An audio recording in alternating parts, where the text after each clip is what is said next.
All right, joining us live right now is our very own Jimmy Mbogo. He's on the 14th floor of the National Treasury, folks, where Cabinet Secretary John Mbadi and Principal Secretary Chris Kiptoo are all literally burning the midnight oil, getting ready to read that budget tomorrow. Jimmy, what's the latest? What do you have?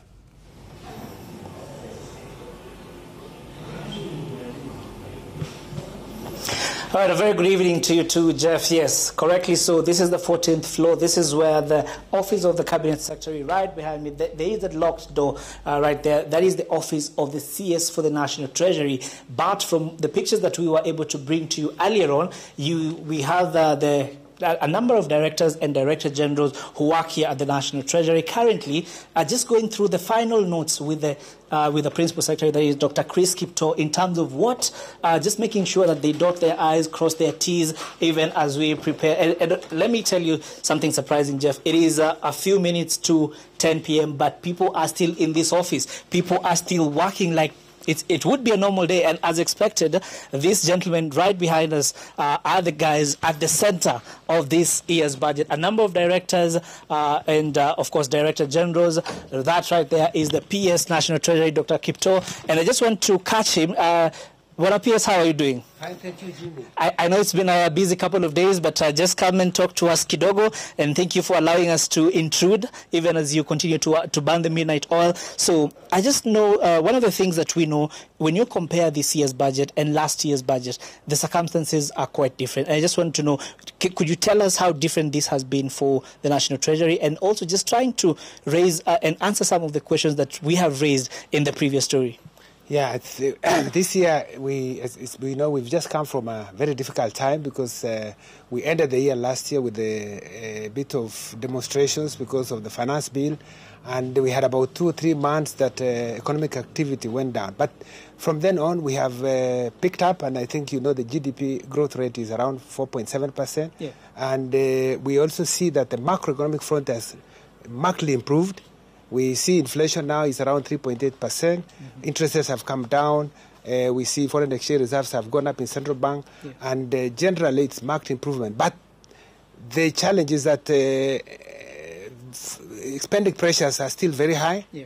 And yet revenue-raising measures are not really much, because we decided this time around that we need to be sensitive to what Kenyans said last year. Yeah. And so the finance bill that we came up this time was not more about raising revenues, but more about just making sure that we address equity and issues around clarity of clauses within the bill. Yeah. But more importantly, looking at ways to increase the tax base without necessarily raising taxes. So the budget that we have prepared today, which my team is getting ready for reading tomorrow, is one that has taken us almost 12 months, because the budget making process takes long, beginning in September, all the way to budget statement in December, and up to going to Parliament on 30th April.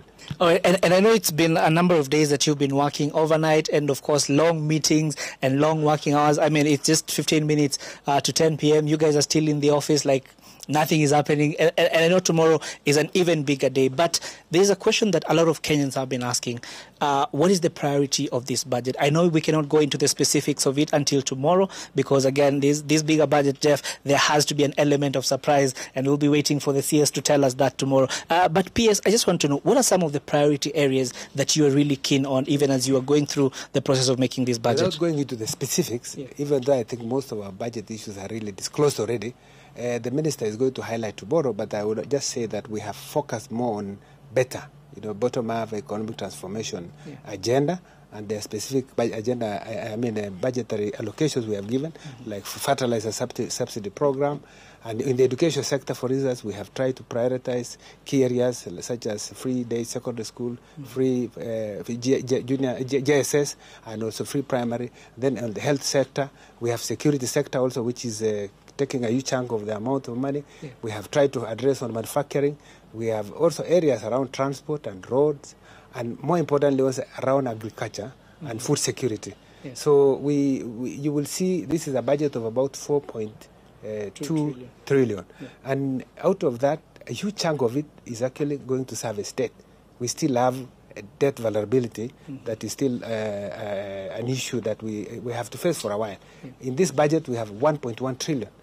You add together around 200 billion for pension, that's almost 1.3, which now you have to isolate from the 4.1. Then the rest you give to counties, which the counties are getting around $474 billion.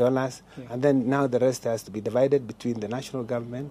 And in the national government, it has to be with judiciary, parliament, and the executive. All right, so PS, one question, I know our time is fast running out. I just want to know, when you look at the balancing act that you've had to do, that is balancing the expenditure side, balancing our debt obligation, and also balancing development, how hard has it been? And also, particularly, when you see when you look at the interest that Kenyans are now showing it as far as financing of government goes.